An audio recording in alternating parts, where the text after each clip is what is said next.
everyone, and welcome. Good evening. I'm Laurel Westendorf. I'm part of the Community Relations team at the Deschutes Public Library, and thank you for attending this presentation, From Closed Consulates to Closed Courtrooms, the Curtailing of Immigration in America, with attorneys from the Bend Immigration Group, part of this year's programming for the City of Bend's Welcoming Week. The Bend Immigration Group is comprised of 4 attorneys based in Central Oregon, specializing in immigration law. All 4 speak Spanish fluently and are committed to working with Central Oregon's Latino and immigrant populations, including many DACA recipients and mixed status families. Their work focuses on family-based immigration, asylum, humanitarian requests, and removal defense. Kendra Jimenez-Boffman and Michaela Guthrie are 2 of the attorneys here with us today, and they join us to discuss a range of changes in immigration law. Thank you so much for joining us, Kendra and Michaela. Thank you for having us. Okay, so I'm going to go ahead and start off this presentation talking a little bit about our immigrant community here in Oregon. So I'm going to lay out just some numbers here to just kind of give folks an idea of what our immigrant population looks like. 1 in 10 Oregon residents is an immigrant, and these are 2018 stats, by the way, so it may have shifted a little bit. While 1 in 9 residents is a native-born U.S. citizen with at least 1 immigrant parent, nearly 90,000 U.S. citizens in Oregon live with at least 1 family member who is undocumented. More than 2 in 5 immigrants in Oregon are naturalized U.S. citizens. Immigrants in Oregon are distributed across the educational scale. They're a vital part of our workforce in many different occupations. 1 in 8 workers is an immigrant, together making up a large part of the state's labor force across diverse industries. Immigrants in Oregon have contributed billions of dollars in federal and state taxes. As consumers, they add billions of dollars to Oregon's economy. Oregon residents in immigrant-led households have over 11 billion in spending power, and immigrant entrepreneurs in Oregon also generate hundreds of millions of dollars in business revenue. Immigrant business owners also make up about 11% of the self-employed. And lastly, Oregon residents generated nearly 800 million in business income in 2018. So just to give you an idea, Michaela's going to go ahead and discuss local immigration issues. Thank you, Kendra. I wanted to talk about recent events in Bend that made not only local and statewide news, but also made nationwide and sometimes international news. On August 12, 2020, word started spreading of ICE activity in Bend. 2 large ICE buses were at the parking lot behind the Crane Shed Commons, and much of this was being live streamed, and people started to gather to try to figure out what was going on. It was unclear at first how many individuals had been apprehended. Was this a large-scale raid that was happening in Bend, or was this targeted enforcement? No one seemed to know, and there were so many questions that were arising. As lawyers, we went down there to be legal observers. We soon learned that there were 2 individuals who had been apprehended, and it was starting to come to our knowledge that they were apprehended by plainclothes immigration officers who had been driving unmarked vehicles. As I mentioned, we went to be legal observers. We wanted to know, did ICE have valid warrants to detain these individuals? Were the warrants properly executed? These individuals, it had been learned, had been held for hours.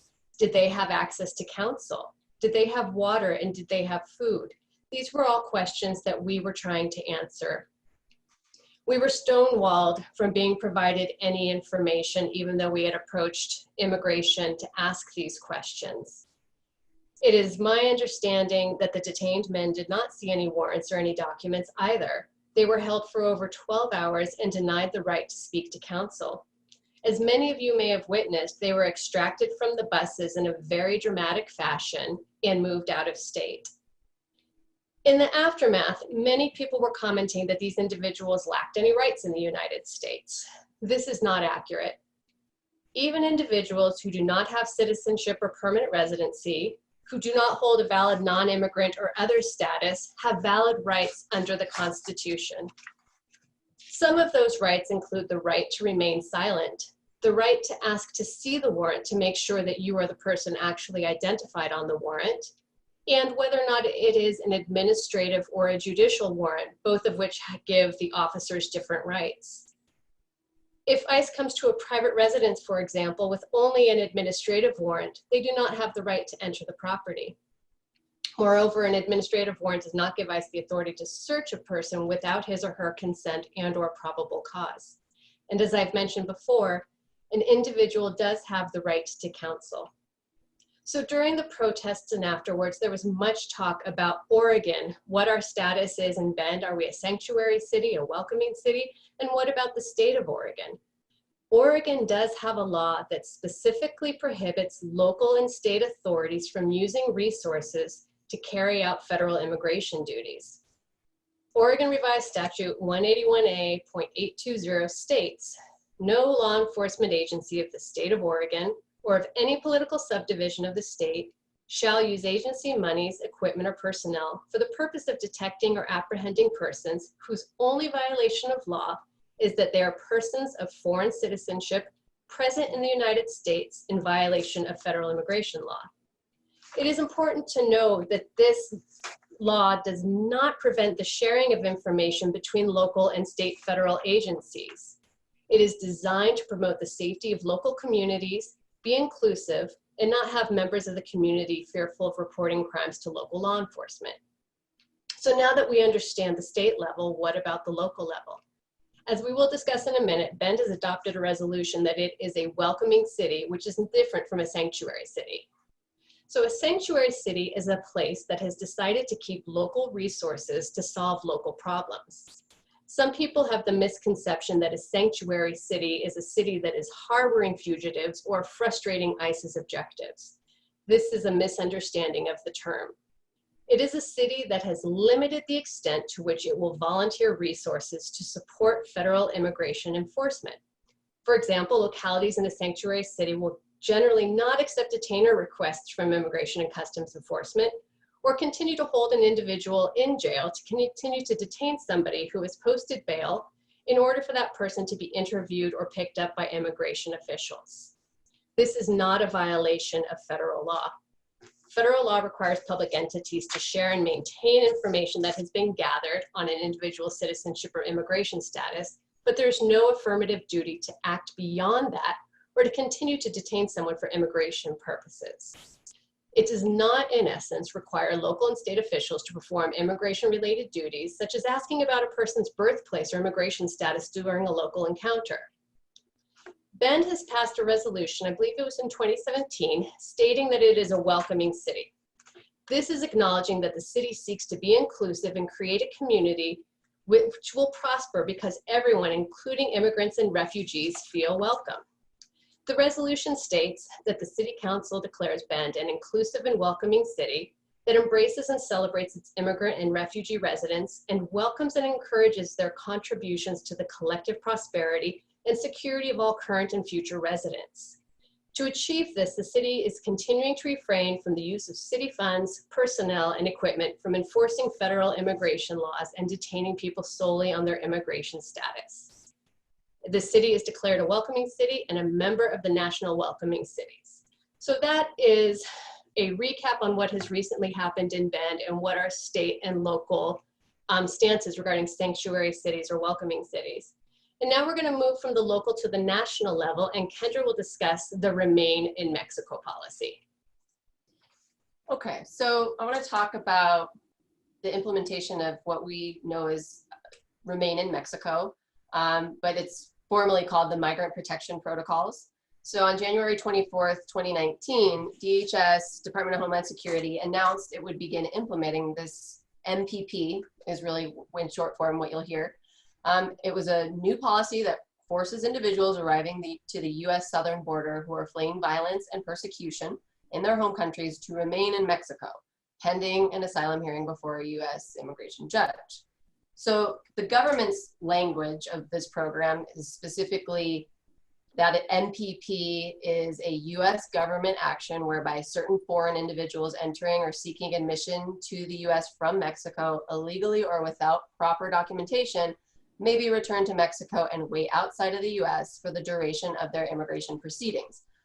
where Mexico will provide them with all appropriate humanitarian protections for the duration of their stay. So what's really happening on the ground is a different story. The Remain in Mexico policy has dramatically altered the processing of asylum claims in the US southern border. It makes it far more difficult for asylum seekers to receive fair and meaningful review of their claims, as is required under US and international law. Under the policy, US border officers return non-Mexican asylum seekers to locations in Mexico as their claims are processed and decided upon in US immigration courts. So far, only 4% of immigrants in MPP cases have been able to actually find representation. Despite the government's claim that Mexico will provide humanitarian protections, that is only a name. Many must stay in dangerous locations and have been victims of exploitation, sexual assault, kidnapping, and have lacked basic needs and necessities. One MPP location is in the state of Tamaulipas, in a city that has been named as one of the most dangerous in the world and has been noted to be as dangerous as an active war zone in Syria. Oftentimes, people under this program will return to their home countries out of desperation, despite the danger that they know will await them. In September 2019, DHS opened massive temporary tent facilities, and that's in Brownsville, Texas, and Laredo. The function of these virtual immigration courtrooms is for asylum seekers that are subject to MPP. During their hearings, asylum seekers are held in these tents at the port of entry while judges appear remotely via video teleconference. Unlike in other immigration courts, the government bars attorney observers, press, and the public from assessing these facilities, which is in violation of Department of Justice regulations that require immigration hearings to generally be open to the public. Oftentimes the hearings aren't completed until nightfall, and it is not uncommon for cartels to wait for the release of the groups who are just in their hearings to prey on them and perpetuate violent crimes against them. This obviously further impacts the trauma that these individuals have faced in their home countries, to travel to get there, and then only to remain in poor conditions in a country they don't know. As of 2019, which at this point I realize is almost a year ago, over 56,000 asylum seekers, including 16,000 children, about 500 of them who are under 12 months old, have been sent back to wait in Mexico. Since late March, immigration officials have turned away thousands of migrants. Also, the government has carried out some thousands of Title 42 expulsions. Title 42 is it's a federal law that's been around since the 1990s, and it was originally meant to stop boats from entering American ports if they came from places that were hard hit by smallpox or cholera, before migrants could ask for asylum here and then be released to a relative or a sponsor that's in the United States, but now they're turned away. MPP also violates the non-refoulement principle, which states in general that every non-citizen has a legal right to seek asylum at a US border. MPP likely violates the United States obligations under international law. So Michaela's going to talk a little bit more about asylum in general and what is required. Thank you, Kendra. So recently, there have been numerous changes in the area of asylum law. Now, I want to give a very brief definition of what it means to request asylum. Generally speaking, a person requests asylum if they are fleeing persecution in his or her home country. And in order to qualify, you have to be inside of the United States. If you're outside of the United States, you're seeking refugee status. So a person seeking asylum is inside of the United States and meets the definition of a refugee, which is any person outside any country of such person's nationality and who is unable or unwilling to return to and is unable or unwilling to avail himself or herself of the protection of that country because of persecution or a well-founded fear of persecution on account of race, religion, nationality, membership in a particular social group, or political opinion. It's important to realize that the United States law enshrines the protection of the International Refugee Convention and protects asylum seekers. The International Refugee Convention came about as a response to the atrocities committed in World War II. Now there has been a steady and relentless chipping away of protection for some of the most vulnerable people on the planet. Since March of 2020, using the CDC's order closing the southern border, the administration has been expelling individuals by the thousands, including asylum seekers, and denying many of these individuals the right to counsel or the right to prevent a case in front of an immigration judge. There are reports of unaccompanied children who are being housed for lengthy periods of time in hotels, and there they are being denied access to counsel and being removed to their home countries. In July of 2020, the Department of Homeland Security and the Executive Office for Immigration Review proposed a rule to exclude asylum seekers from countries with a high rate of contagious diseases or who have traveled through a country, or if they show symptoms of a contagious disease. The justification for this policy is that these individuals pose a danger to the community of the United States. Also this summer, there was a proposed transit ban, which has been blocked for now, that would have prohibited asylum to someone who had traveled through a third country before arriving in the United States. The vast majority of asylum seekers would have been prevented from seeking asylum based on this ban.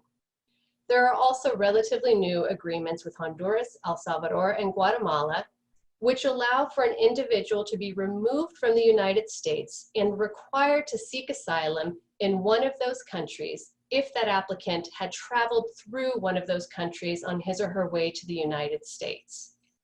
It's imperative to note that these countries have amongst the highest homicide rates in the world, and they are far from being safe places to seek refuge.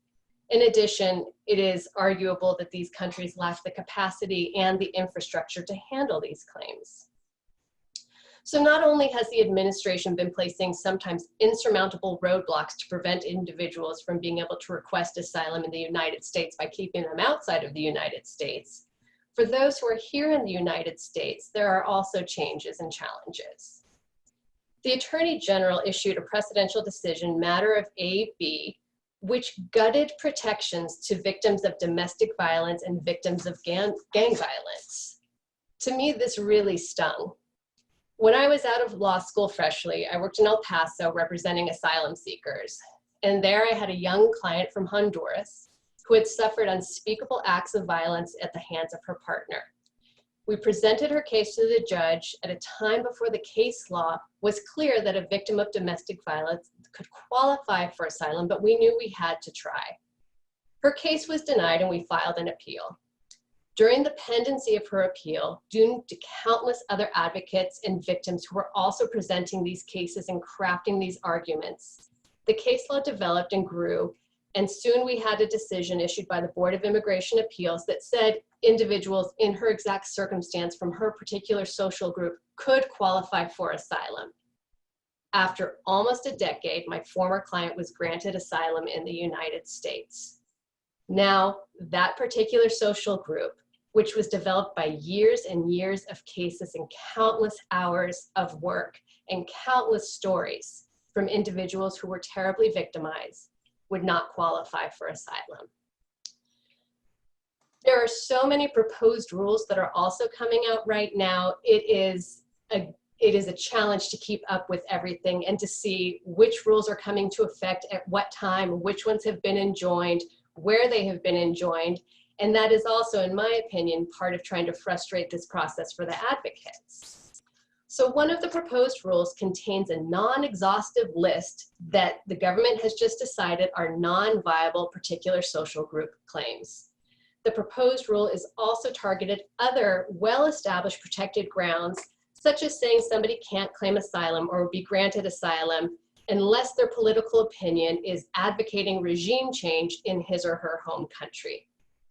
The proposed rules are also trying to increase the threshold that an individual needs to show that they have suffered past persecution.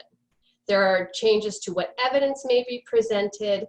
There are changes that are saying that if you are promoting a cultural stereotype against a country, we might not consider this evidence. They're also saying that you can deny asylum for discretionary reasons and have a whole list of factors, most of which, in my opinion, are not relevant to whether or not the individual has been harmed in his or her home country, but that can be a basis for denying the claim as well.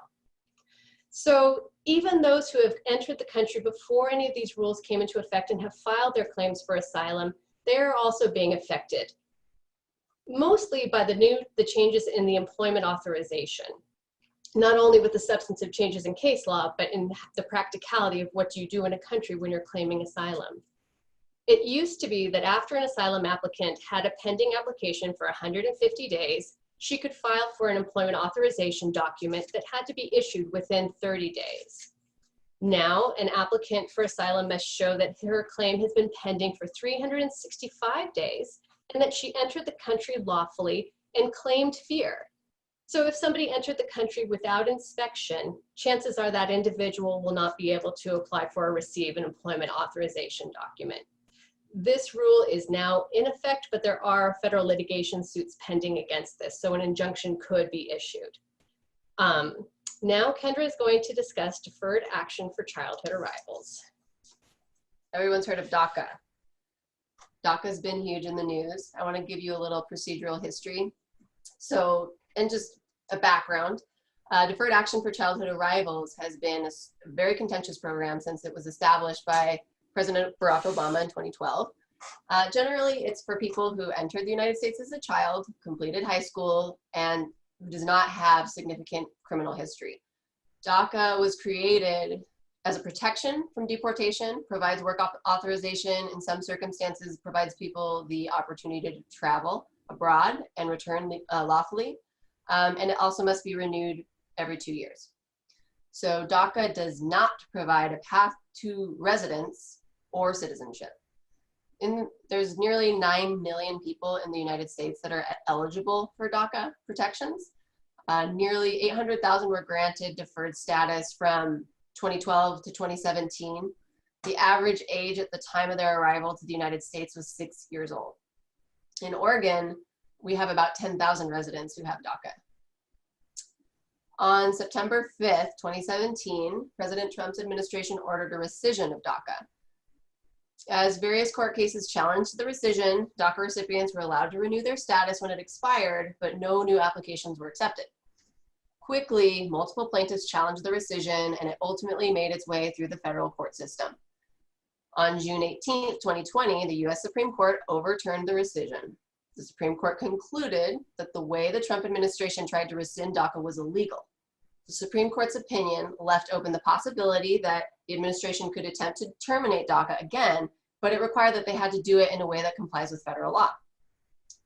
So USCIS is the Department of Homeland Security agency that processes DACA applications, processes the applications for folks who qualify. USCIS immediately stated it disagreed with the Supreme Court opinion. Yes, an administrative agency decided to disagree with the supreme law of the land. The administration continued to refuse to accept new DACA applications. Normally, Supreme Court decisions have the final say, so this is a very unusual move, to say the least, for an administrative agency. In August 2020, the Department of Homeland Security issued a memorandum that formalized the administration's rejection of DACA, and it stated it would continue to refuse new applications. It will allow current DACA recipients to renew, but it requires renewals every year instead of every 2 years, which is a great expense for individuals right now. It's around $500 in application fees just for the ability to work. It also states it will reject applications for travel authorization except under exceptional circumstances, which is not defined. So after the Supreme Court decision, here in our firm, we spoke with so many countless ecstatic potential DACA recipients, people who were very excited to apply for the first time, that either missed the opportunity to apply between 2012 and 2017, or they were not yet eligible, meaning they were probably too young at that time to apply.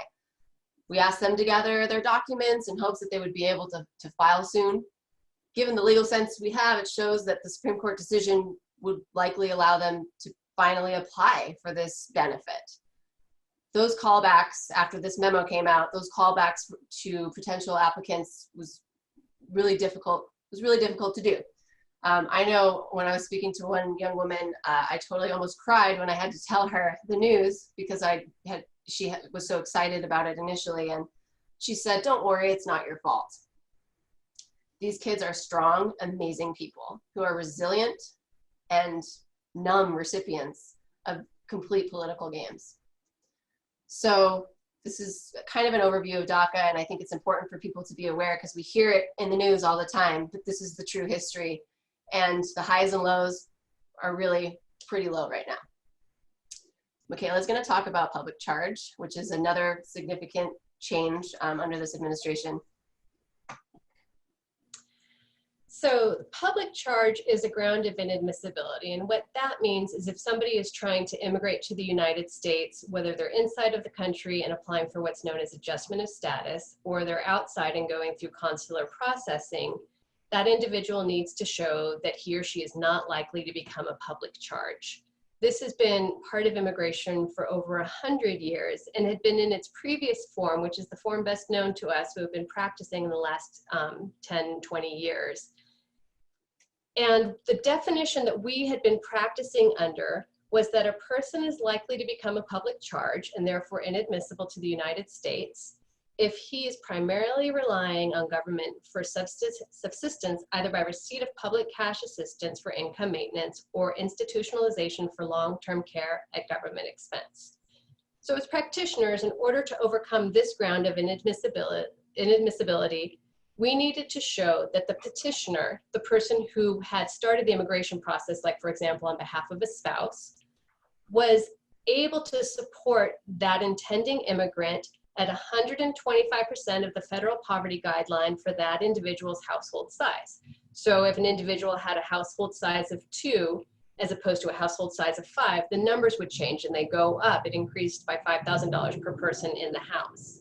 There was a form to complete and financial documents to submit, but it was relatively straightforward. That is not the case any longer. Now the definition of whether or not someone is likely to become a public charge is if that individual is receiving or has received public benefits for a period of 12 months in a 36-month period. Receipt of 2 public benefits in 1 month counts as 2 months. The list of public benefits that are included in this tally has been expanded, and it's worth noting that most of these benefits an intending immigrant does not qualify for and wouldn't have any access to. So now we have this definition. So how do we establish that our clients are not likely to become a public charge? We still will submit the affidavit of support, but that is just one of many factors that is going to be considered and only offered a certain amount of weight.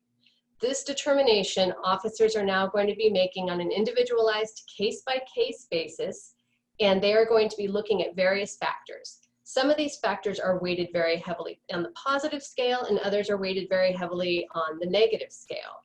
So it's going to be a very detailed and very individualized determination. So the factors that are included include age, health, including proof of private insurance for an intending immigrant who might have a health condition, education, work skills, resources, and financial status. So the form that the government came up with for an intending immigrant to complete was 20 pages and incredibly burdensome. The individual had to include a credit report, proof that you've applied for a credit report if you can't get a credit report. They wanted to know about your education, your skills, include certificates of all these. If they're in a language that's not English, go ahead and get them translated. They also want to see proof of medical insurance. As practitioners, we're still trying to see how this is going to play out in real time. There were lawsuits brought, it was enjoined, then it was said, no, you can move forward with this government while we determine if this is lawful. And then when the rule finally came into effect, COVID-19 hit and shut down all the consulates and shut down all of the field offices, which Kendra and I will discuss in a minute. So at this point, we have very limited anecdotal evidence of how officers are going to be handling these determinations. The people most likely to be affected, in my opinion, are probably going to be older individuals, older parents of United States citizens who may have health issues, limited work history, and the petitioners are of modest means. Right now, though, the form isn't even available on the USCIS website because due to the pandemic, it was enjoined, I believe, in the 2nd District over in New York. And so right now we're operating under the old definition, but it could change tomorrow where we're having to adapt right back to the new definition. So now Kendra is going to be talking about the closure of the consulates. Okay, so let me just get to that slide. Oh, I forgot to show you this one because I got so worked up. All right, so there's been a worldwide suspension of routine visa services due to COVID-19. In March of 2020 is when the Department of State responded, specifically stating that they were going to temporarily suspend routine visa services at all US embassies and consulates. As the global conditions evolve, embassies and consulates are beginning a phased-in resumption of these services, routine visa services. But this is occurring on a post-by-post basis. In our office, we represent individuals from over 20 countries around the world, and we have yet to see posts interviewing any of our clients at this time. U.S. citizens have remained, U.S. citizen services have remained open worldwide, and they coordinate flights back to the U.S. for U.S. citizens abroad. Most recently, a change has been that they've been allowing some non-immigrant visa applications to resume and have oddly prioritized fiancé visa processing over immigrant visa processing. So the difference there is that this is an engaged couple who's able to go forward with processing for their K visa versus immigrant visa for a spouse of a U.S. citizen. So it's slowly piecemeal together, but it's also confusing and in some ways nonsensical. There have been multiple presidential proclamations that define who may enter and who may not enter. In June of 2020, the president extended the suspension of entry of certain immigrants, including many immigrant workers, stating that would be in effect until the end of the year. This is the most sweeping, one of the most sweeping bans to immigration in history. It impacts the economy, universities, and obviously many, many families. In my personal experience, I have 2 small children, and I was trying to find care for them, so I did not have to return them to daycare during the pandemic, and I was seeking out getting a J visa non-immigrant au pair to come to my home to care for my children, and we had started interviewing individuals, and this extension of the suspension of entry disallowed individuals in that category and many other categories to enter. So working something else out. Currently prohibited from entry to the United States, with certain exceptions, are individuals from China, Iran, European Schengen area, which includes Italy, France, Germany, a bunch of other countries, United Kingdom, Republic of Ireland, Brazil. As it's a little confusing how Customs and Border Protection is implementing these proclamations, because we're seeing some individuals, like a tourist from France who's allowed entry, but then we're seeing a spouse of a U.S. citizen who has their petitioning spouse here suffering psychologically and without their spouse, but that person is not being interviewed or allowed entry. CBP has really broad authority to let in who they like, and there's very jumbled guidance. And that kind of goes to, for years, the Department of State, the agency, who is obviously all the embassies and consulates around the world is under the Department of State.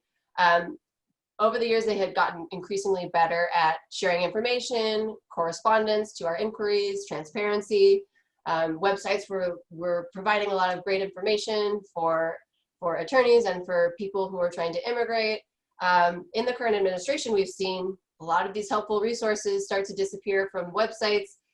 A lot of times emailing a consulate is a black hole, and post-pandemic, things have happened overnight and are increasingly more difficult to navigate. Things are getting worse in this area of our practice. So that's just kind of how you can see a global impact on the suspension of routine visas at consulates. So Michaela's going to go forward and talk about the processing times that we're seeing as well. So processing times, when we're discussing processing times, these are the times that U.S. Citizenship and Immigration Services, either in a field office such as Portland, Oregon, or Seattle, Washington, or at a service center such as the Nebraska Service Center, Texas Service Center, how much time are they taking to adjudicate a specific type of a petition or an application? It's important to know, and we will discuss this, but as an advocate, if I have a client who is filed for adjustment of status, and as it shows up here in Portland, those applications are taking between 9.5 to 29.5 months, I am not allowed to submit an inquiry asking what is happening with my client's application until we have passed the 29.5 months of waiting period. So that's part of the reason why these times are very important. So mid-March, due to COVID-19, USCIS closed its field offices and canceled all application support center appointments. An application support center appointment is when an individual has to go to Portland or Seattle, depending on where they live, to have a photograph and fingerprints taken. And so we have numerous clients who had all sorts of these appointments, and they were all canceled basically overnight. And it was just, we're closed, we'll let you know when we're going to open. So I believe that we had roughly between 12 to 16 interviews that had been scheduled and were then canceled as a result of the pandemic and the closure. At this point, the Portland office has started having in-person interviews again, and I would estimate that maybe a quarter of our clients whose interviews had previously been canceled have been rescheduled. But now for those who have been rescheduled, the wait times are incredibly long, and there's no telling when they're going to be slotted in. So before the pandemic, for an individual living in Central Oregon, filing for naturalization or filing for adjustment of status, it was generally 6 to 8 months from the time we filed that application until we could estimate that they would have their in-person interview at the Portland field office. So as you can see now from the slide, the adjustment of status applications are now 9.5 to 29.5 months. Naturalization is not as bad with between 11 to 13.5 months, but you'll note that in Seattle, it is between 19 and 25.5 months. For an individual who's filing a Form 751, that adjudication time is ranging from 17.5 months to 44 months. That's not on the slide, but I also wanted to share that for individuals who have filed a U petition, the processing times on that are between 57 to 57.5 months. So while these applications are pending, the individuals are in limbo. And this is especially important for individuals who are filing for adjustment of status, and especially for people who have filed a 751, which is to remove the conditions on residence. So very briefly, an individual who is married to somebody for less than 2 years at the time they're granted permanent residency is given a 2-year card. 90 days before that card expires, that individual has to file a waiver, has to file a petition to remove the conditions on his or her residency in order to be issued a 10-year permanent residency card. So you can see that if you're not allowed to file until you're 3 months from your expiration, and it's taking over 3 years in certain cases, what are you supposed to show? To show that you still have lawful status while that is pending. So USCIS issues a receipt notice that is valid for 18 months, but now we're well past that. So individuals are having issues with travel. They're having issues with like, well, I still have employment authorization as a resident, but what do I show? So that's why this is very disruptive, given that these processing times are so long and the wait time between them, I mean, 17.5 to 44 months, there's no telling when an individual is going to have their petitions adjudicated. So another complication that we're seeing from the reopening of the field offices is each officer in the Portland field office has a different office size. And in order to maintain 6 feet of space, there is a limit to how many individuals, not from the same bubble, an officer can have in his or her individual office. So this presents a problem because if you have to have the petitioner and the beneficiary, so spouses, for example, and one might need a translator, and that translator or an interpreter, and the interpreter also needs to appear in person. That's 3 individuals plus the officer. And then if you as the attorney want to go, that's 5 people who have to all be maintaining 6 feet of space from one another. So what is happening sometimes is attorneys are showing up for these interviews and they're being refused admittance. So USCIS is trying to accommodate for those by having somebody appear over the telephone, which is clunky at best. So if you're on the telephone and you're sitting there, you can't really determine what is the officer looking at, how are things going, and it's not as comforting for our clients because we like to appear with our clients for all in-person appointments. So it's something that is definitely challenging and a work in progress. And now Kendra will discuss the effect of the non-detained court closures.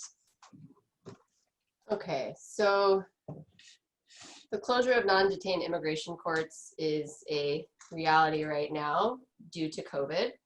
In April of 2020, the Executive Office of Immigration Review, that's Immigration Court, closed to prevent further spread of COVID-19. The court's backlogs 1.2 million cases. It's even more crushing now as the courts are closed. We have seen daily how the pandemic has disproportionately impacted our immigrant community members and those who serve them. So further on top of it, in detained courts, so for folks who are in detention, it's extremely problematic because it's really not conducive to social distancing. There are reports of basic sanitization being refused. In July, despite rising cases of COVID-19, certain courts in the US began to open. Ours in Portland remains closed, but courts continue to open around the country on a case-by-case basis, and as we head into an inevitable season of rising numbers.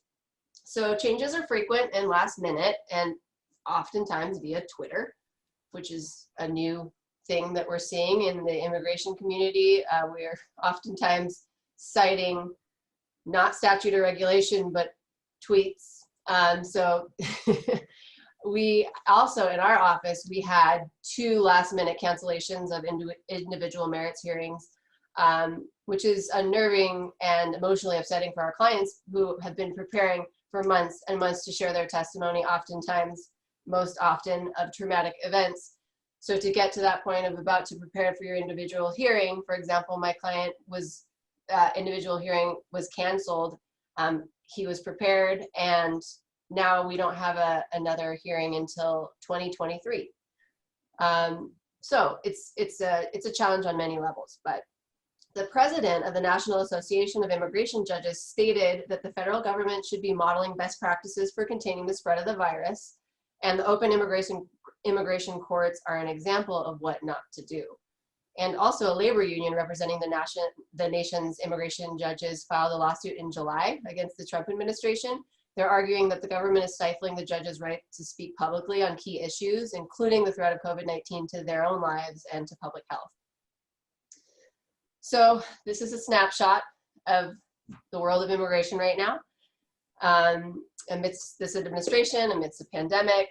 So in conclusion, and before we open up to your questions, I want to reiterate this administration's impact on the immigration system is oftentimes big news, such as the border wall, DACA, travel bans, but many of the administrative changes have been subtle and silent, such as various memos and attorney general opinions that have swiftly caused major challenges for immigrants in our community and in our country, and those who wish to immigrate to the United States in the future.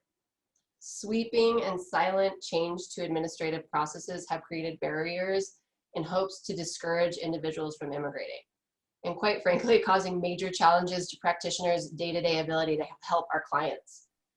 As long as there's poverty, violence, and persecution in other parts of the world, people will come to the United States, the world's most powerful and wealthy country, to seek a better, safer life, no matter how big a wall we build.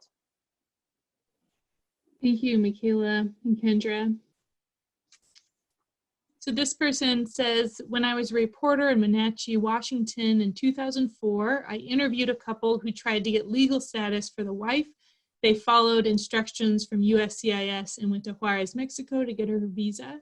But the consulate barred her return to the US for 10 years because she had lived undocumented in the country for more than a year. Do you see immigrants who get caught up in this provision of the 1996 immigration law? We do. And so basically what happened was that individual went down to Ciudad Juarez to attend an immigrant visa interview.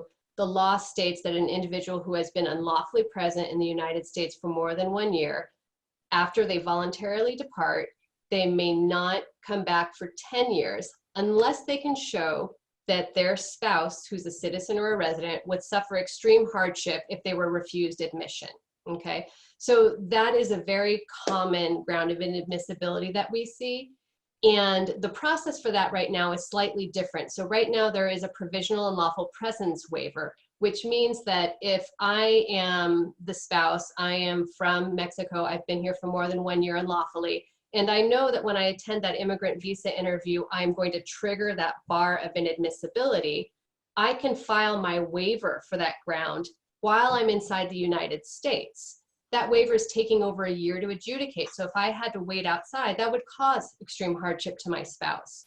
So this was a change in the process that happened under the Obama administration, and it has tremendously benefited families who are able to reduce the amount of time that they are apart, especially if a spouse is returning to a country that is not safe, that is in the middle of civil strife, or even like Ciudad Juarez, whereas there is a tremendous amount of violence cartel related. So yes, we definitely see the unlawful presence bar that came about with the 1996 amendments to the Immigration and Nationality Act, and we do help our clients with those daily. Another question is, are there any ongoing legal challenges to Trump's changes to DACA after the Supreme Court said he couldn't rescind it? There will always be litigation. There will always be a battle. It will continue, absolutely. It's such a hot topic right now for people in the community, for so many people's lives. And there's such a massive movement of people, DACA recipients, family members, community members, that will continue to help mobilize and work to present to our administration the need for change. Really, the issue with DACA is that it's just a placeholder. The Obama administration created it as a filler until Congress could come up with a better solution, a long-term solution that allows potentially a pathway to residency. It's a constant fight since it became a program in 2012. So what we hope is that we can see some actual movement in Congress to create law, statute that would actually solidify a pathway for DACA recipients instead of just having this placeholder of renew, pay $500 every 2 years, every 1 year, live in the shadows, not be able to qualify for certain things, or leave the country and visit family members and come back. It's a limbo, it's a purgatory, and there absolutely is a place for a long-term plan that a solution needs to come about, and it needs to come about from Congress. And there's a huge movement of advocates, attorneys, individuals who are working towards this. Right. And then we have quite a few questions about what can regular people do? What is the best way for regular citizens to help affect change on these policy and law issues? Writing to members of Congress, or do we really need to press on specific federal agencies in specific ways? And are there any advocacy groups that are tracking these issues and helping activists know what actions they can be taking? It's a great question. There are so many wonderful organizations that are supporting this cause, and I would recommend, we can actually, I wonder if we can put in some links to financial support. I mean, so a lot of organizations, for example, the ACLU has a lot across the country, has a lot of different actions that they take. But a lot of these nonprofits that Raices is another big one. You can donate, but a lot of folks also want volunteer help, want, you know, if you're an attorney or not, a lot of times there's a need for interpretation. There's a lot of different things that can be done to help. Detention facilities, for example, there's a large detention facility of women and children in Dilley, Texas. They're always looking for volunteers in detention centers to translate, to help with documentation, to allow detained immigrants to know their rights. And so there's so much that can be done, and I'm happy to share resources either through this source, or feel free to reach out to our firm and provide your email, and we can go ahead and send you a list of all the amazing organizations that do this wonderful work. Thank you so much, Kendra and Michaela, for explaining ways that individuals are being disrupted by dealing with immigration law at this time. I think that's something a lot of us don't really realize because we're not part of the community or not part of law. And so thank you for shedding some light on this. And thank you to those of you in the audience who are watching this presentation.